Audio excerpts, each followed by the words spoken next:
नमस्कार दोस्तों, आपका स्वागत है आपके अपने चैनल स्टडी वाइंस ऑफिशियल पर। तो आज हम शुरुआत करेंगे पॉलिटी के सबसे इम्पोर्टेंट टॉपिक भारतीय संविधान से, जिसमें हम पढ़ेंगे भारतीय संविधान के विकास का इतिहास कि आखिर भारतीय संविधान बना कैसे, और संविधान सभा के बारे में पढ़ेंगे जिससे बहुत से प्रश्न एग्जाम में बनते हैं।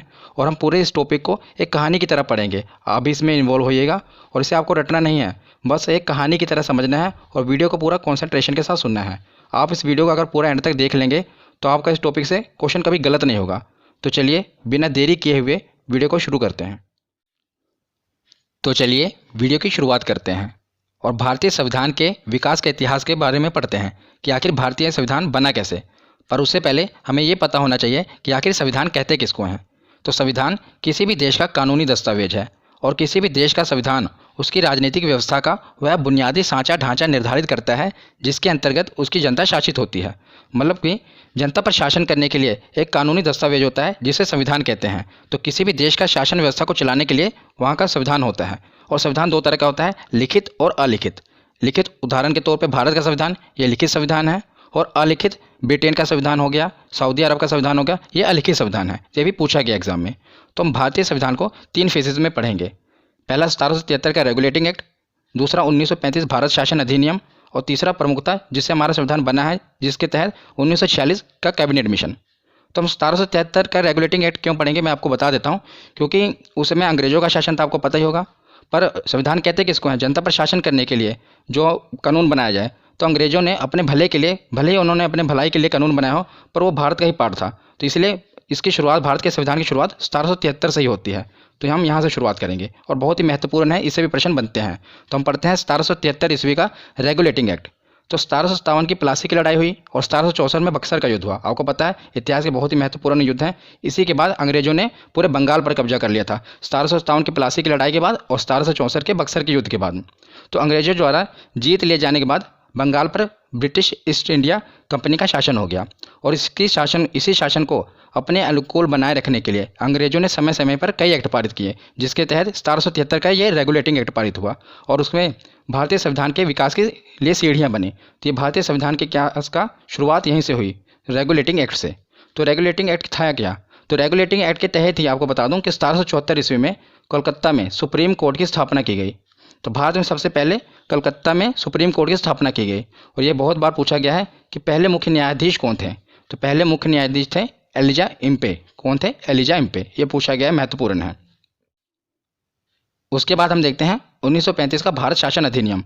बहुत ही महत्वपूर्ण है, क्योंकि जो आज आप संविधान देख रहे हैं हमारा, उस संविधान में 60% हिस्सा 1935 के भारत शासन अधिनियम से ही लिए गए हैं। कुछ भाग तो हूबहू लिए गए हैं और कुछ में थोड़ा सा बदलाव किया गया है। तो बहुत ही महत्वपूर्ण है और इससे बहुत से प्रश्न बनते हैं। तो भारतीय संविधान का बहुत सा भाग, मैंने जैसे आपसे बताया ना, कि इसी अधिनियम से लिया गया है।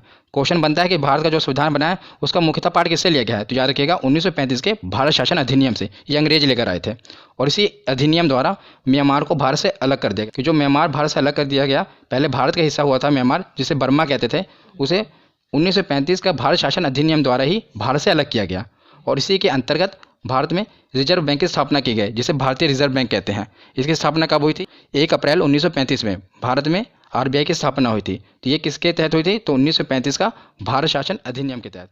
तो उसके बाद हम देखते हैं 1946 ईस्वी में कैबिनेट मिशन का गठन।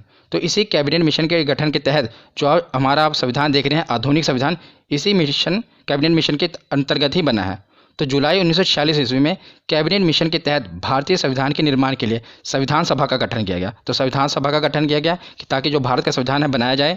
तो संविधान सभा के सदस्यों की संख्या बहुत बार एग्जाम में पूछा गया है। तो याद रखिएगा 389। कुल कितने सदस्य थे संविधान सभा में? तो 389 सदस्य थे।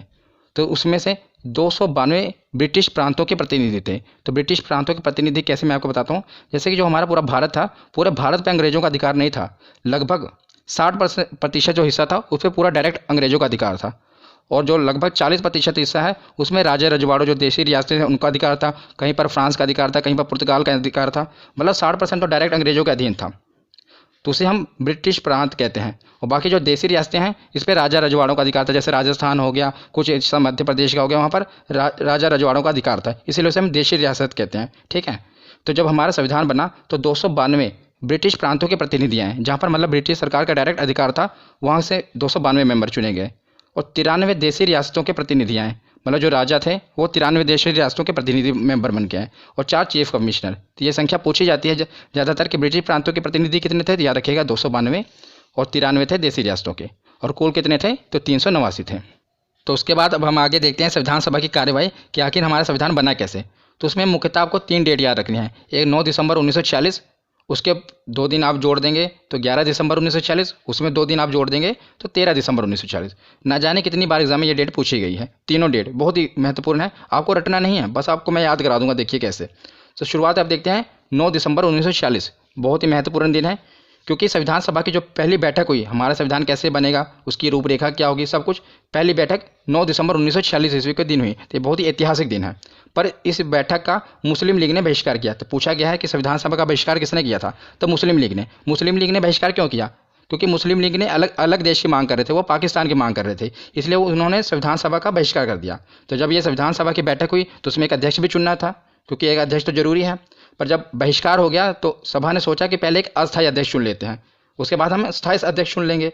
तो सभा ने निर्णय लिया, संविधान सभा ने, कि हम एक अस्थायी सदस्य चुनेंगे। तो सभा का जो सबसे बुजुर्ग सदस्य था डॉक्टर सच्चिदानंद सिन्हा, ये सबसे सीनियर थे, इन्हें अस्थायी अध्यक्ष चुन लिया गया कि जब तक स्थायी अध्यक्ष नहीं हो जाता आप अस्थायी अध्यक्ष रहेंगे।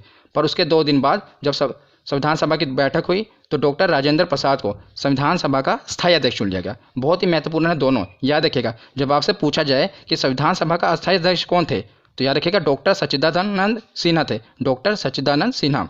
पर जब पूछा जाए कि स्थायी अध्यक्ष कौन थे, तो डॉक्टर राजेंद्र प्रसाद।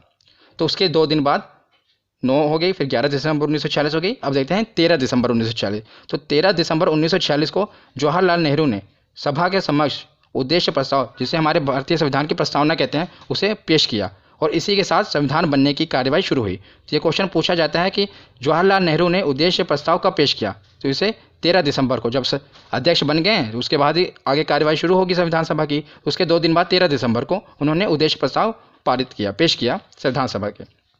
तो उसके बाद हम कुछ प्रमुख समितियों के अध्यक्ष देख लेते हैं। ये सभी मोस्ट इंपॉर्टेंट है, बहुत बार एग्जाम में डायरेक्ट पूछे जाते हैं, और 1 नंबर का आपको कुछ नहीं करना, बस इसको देखिए कैसे याद करते हैं। सबसे पहले संचालन समिति। तो संविधान सभा के अध्यक्ष कौन थे, तो डॉक्टर राजेंद्र प्रसाद, वही संचालन समिति के अध्यक्ष थे। उसके बाद प्रारूप समिति, यानी कि ड्राफ्टिंग समिति, कि संविधान की रूपरेखा क्या होगी, कैसे बनाना है, तो उसके अध्यक्ष सभी को पता ही होना चाहिए, बाबा साहब डॉक्टर भीमराव अंबेडकर, ये प्रारूप समिति के अध्यक्ष थे। तीसरा याद रखना है आपको, प्रांतीय संविधान समिति।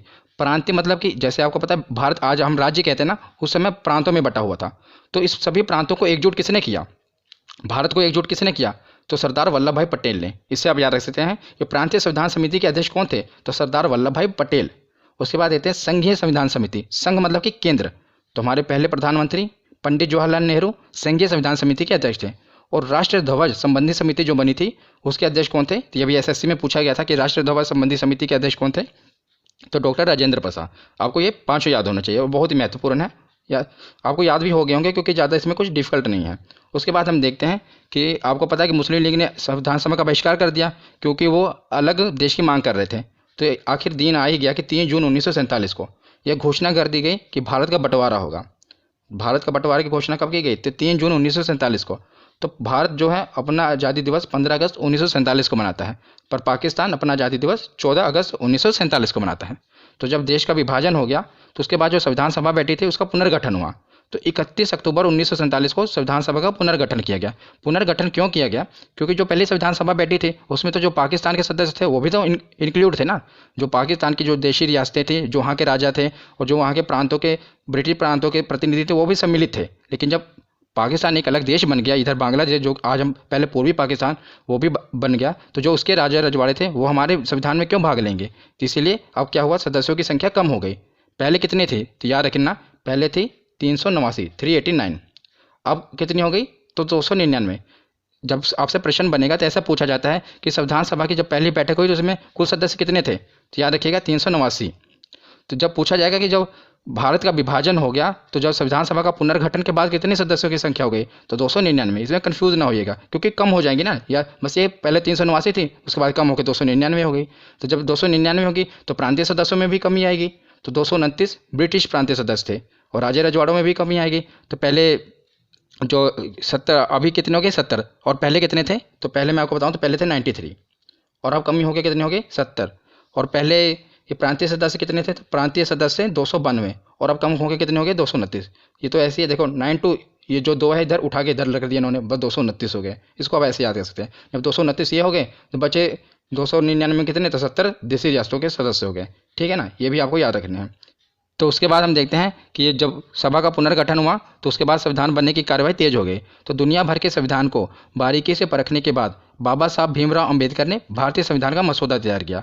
तो उन्होंने मतलब दुनिया भर के जितने भी संविधान हैं उनको बारीकी से परखा और उसमें से अच्छे अच्छे विचारों को उठाया, अच्छे अच्छे कानून को उठाया। तो जो संविधान के स्रोत हैं इससे भी प्रश्न बनते हैं। तो मैं इसका जो सेकंड पार्ट है वो संविधान के स्रोत कि मतलब कहाँ से क्या उठाया गया वो भी आपको बताऊंगा। तो बहुत ही इंपॉर्टेंट वीडियो है, बस मैं नेक्स्ट वीडियो वही अपलोड करूँगा, इसलिए आप अपने चैनल को सब्सक्राइब जरूर कर लें।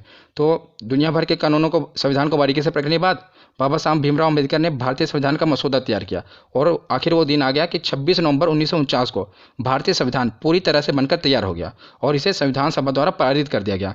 तो उस समय कुल कितने मेंबर थे? तो याद रखिएगा, जब सभा का पुनर्गठन हुआ था 299 मेंबर थे ना, तो उनके हस्ताक्षर हुए और उसके बाद ये जो है संविधान बनकर तैयार हो गया। इसीलिए 26 नवंबर को संविधान बनकर तैयार होता है, इसीलिए 26 नवंबर को संविधान दिवस मनाया जाता है। ये भी याद रखिएगा, महत्वपूर्ण है।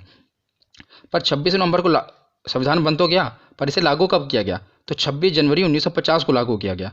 इसके पीछे भी कारण है कि संविधान बना हो 26 नवंबर को, पर लागू 26 जनवरी 1950 को क्यों किया गया? इसके पीछे एक ऐतिहासिक दिन का कारण है कि 26 जनवरी 1930 को कांग्रेस ने प्रथम स्वतंत्रता दिवस मनाया था। उसमें भले ही हम गुलाम थे, पर कांग्रेस ने क्या किया था, आपको मैंने कांग्रेस अधिवेशन में बताया हुआ ना। कांग्रेस अधिवेशन की अगर आपने वीडियो नहीं देखी तो माई बटन में उस वीडियो का लिंक दे दूंगा, उसे देख लेना। मैंने उसमें जितने भी कांग्रेस अधिवेशन हुए सबके बारे में बताया है। तो 26 जनवरी 1930 को रावी नदी के तट पर जवाहरलाल नेहरू ने भारतीय झंडा लहरा दिया और कहा कि आज से हम आज़ाद हैं। भले ही उस समय गुलाम थे, लेकिन उन्होंने आज़ादी दिवस उसी दिन से मनाया और उसके बाद हर 26 जनवरी को कांग्रेस आज़ादी दिवस मनाती थी। इसीलिए भारत भले 15 अगस्त को आज़ाद हो गया, लेकिन उन्होंने 26 जनवरी 1950 को भारतीय संविधान लागू करके इस दिन गणतंत्र देश बन गया और गणतंत्र दिवस मनाया। इसलिए ये ऐतिहासिक दिन है 26 जनवरी का। तो 26 जनवरी 1950 को भारतीय संविधान लागू कर दिया गया और भारत एक गणतंत्र देश बन गया। ठीक है ना। उसके बाद हम देखते हैं संविधान से कुछ रिलेटेड फैक्ट देख लेते हैं जो कि हमारे एग्जाम में पूछे जाते हैं। तो संविधान निर्माण की प्रक्रिया में कुल कितने दिन लगे थे? तो 2 वर्ष 11 महीने और 18 दिन लगे थे। कितने दिन? 2 वर्ष 11 महीने और 18 दिन। और जो संविधान के प्रारूप पर कुल कितने दिन बहस हुई थी? जो संविधान सभा बैठी थी, ऐसा नहीं कि ऐसे संविधान बन गया, उसमें बहस हुई थी। तो जैसे आप देखते हैं ना संसद में बहस होती है किसी कानून बनने पर, तो कुल 114 दिन की बहस हुई थी संविधान बनने के लिए। और संविधान के निर्माण पर कुल खर्च कितना आया था? तो एग्जैक्ट बताऊं तो आपको 63,96,729 रुपये, लगभग आप जान लीजिए कि 64 लाख रुपये का खर्च आया था हमारे संविधान को बनाने में। और जब संविधान बना था तो इसमें कुल कितने 22 भाग, 395 अनुच्छेद और 8 अनुसूचियाँ थी। पर वर्तमान समय में 8 में आप बस 4 ऐड कर दीजिए, 12 अनुसूचियाँ। तो भाग उतने ही हैं 22 भाग, और अनुच्छेद भी 395 हैं और अनुसूचियाँ कितनी हो चुकी हैं? 12। हालांकि 395 अनुच्छेद में ए बी ऐसे 395 ए 395 बी कर करके लगभग 450 अनुच्छेद हो चुके हैं, पर मूल रूप से 395 अनुच्छेद हैं। उसके आगे ऐड हुए हैं ऐसे 395 ए 395 बी, पर जो संख्या 395 की है। अब आप देखें तो लगभग 450 अनुच्छेद हो चुके हैं, पर मूल रूप से कितने हैं? 395 अनुच्छेद ही हैं। पर अनुसूचियाँ जरूर बढ़ी हैं 4, पहले 8 अनुसूचियाँ थी, अब 12 अनुसूचियाँ हैं। तो उसके बाद हम देखते हैं कि संविधान सभा द्वारा कुछ अन्य कार्य किए गए थे, ये भी महत्वपूर्ण है हमारे एग्जाम के लिए। तो संविधान सभा ने 22 जुलाई 1947 को राष्ट्रीय ध्वज को अपनाया। तो तिरंगा, हमारा भारत का तिरंगा, इसे 22 जुलाई 1947 को राष्ट्रीय ध्वज को अपनाया गया था संविधान सभा के द्वारा। ये डेट याद रखना, कब? 22 जुलाई 1947 को। और 24 जनवरी 1950 को राष्ट्रगान को अपनाया गया। कब जनगण मन कब अपनाया गया? तो 24 जनवरी 1950 को। जो हमारा क्या कहते हैं संविधान 26 जनवरी को लागू किया गया ना, उसे 2 दिन पहले ही राष्ट्रगान अपना लिया गया। और 2 दिन बाद जिस दिन हमारा संविधान लागू हुआ तो राष्ट्रगीत उस दिन अपनाया गया था। याद रखेगा, 26 जनवरी 1950 को राष्ट्रगीत अपनाया गया था। 3 चीज़ें फिर देख लीजिएगा। 22 जुलाई 1947 को राष्ट्रीय ध्वज अपनाया गया। जब किसी देश का संविधान है तो एक झंडा भी तो होना चाहिए ना, तो हमारा तिरंगा 22 जुलाई को अपनाया गया, 22 जुलाई 1947 को। और 24 जनवरी 2 दिन पहले राष्ट्रगान अपना लिया गया। और 26 जनवरी को एग्जैक्ट उसी दिन जिस दिन संविधान लागू हुआ राष्ट्रगीत अपना लिया गया, वंदे मातरम। तो उसके बाद हम देखते हैं स्वतंत्र भारत का पहला मंत्रिमंडल। ये वीडियो का आखिरी पार्ट होगा, बहुत ही महत्वपूर्ण है। डायरेक्ट 1 नंबर का क्वेश्चन पूछा जाता है कि 1947 में जब भारत आज़ाद हुआ तो उस समय का मंत्रिमंडल कौन कौन था, मतलब कौन कौन से मंत्री थे। तो हमारे पहले प्रधानमंत्री कौन थे? सबको पता ही होगा, पंडित जवाहरलाल नेहरू। पहले गृह मंत्री कौन थे? तो लौह पुरुष सरदार वल्लभ भाई पटेल हमारे पहले गृह मंत्री थे। और शिक्षा मंत्री कौन थे? तो उस समय हमारे शिक्षा मंत्री बहुत ही काबिल व्यक्ति मौलाना अबुल कलाम आज़ाद जी थे। तो बहुत ही महत्वपूर्ण है कि हमारे शिक्षा मंत्री कौन थे? मौलाना अबुल कलाम आज़ाद। और पहले रेलवे मंत्री, तो ये भी आपके लिए इंपॉर्टेंट है, डॉक्टर जॉन मथाई हमारे पहले रेलवे मंत्री थे। और श्रम मंत्री तो जगजीवन राम। रक्षा मंत्री कौन थे? तो बलदेव सिंह। ये बलदेव सिंह एसएससी में पूछा गया क्वेश्चन है कि हमारे पहले रक्षा मंत्री कौन थे। तो इसको आप याद करने के लिए मैं अगर आपको ट्रिक बता दूं, वैसे याद होना चाहिए, पर ट्रिक के लिए अगर आप देखें तो रक्षा मंत्री, देखिए रक्षा करना है तो बलवान व्यक्ति होना चाहिए जिसके अंदर भुजाओं में बल हो, इसलिए आप बलदेव याद रखना कि बलदेव होगा, अगर वो बलवान होगा तभी तुम्हारी देश की रक्षा कर पाएगा, क्योंकि एसएससी में पूछा गया, इसलिए मैं आपको इसकी ट्रिक बता रहा हूँ। ये इंपॉर्टेंट है कि हमारे पहले रक्षा मंत्री कौन थे, तो बलदेव सिंह थे। और पहले स्वास्थ्य मंत्री तो राजकुमारी अमृत कौर, ये हमारी पहले स्वास्थ्य मंत्री थी। और हमारे उस समय के वित्त मंत्री कौन थे, तो R K. Shanmugam Shetty. Banking exam में ज़्यादातर पूछा जाता है कि हमारे पहले फाइनेंस मिनिस्टर कौन थे, तो याद रखिएगा आर.के. शनमुगम शेट्टी। तो आज की ये वीडियो यहीं पर ख़त्म होती है। आशा करता हूँ आपने कुछ नया सीखा होगा। अगर आपको वीडियो अच्छी लगी तो लाइक और शेयर जरूर करिएगा और अपने चैनल को सब्सक्राइब करके बेल आइकन को जरूर प्रेस करिएगा। धन्यवाद।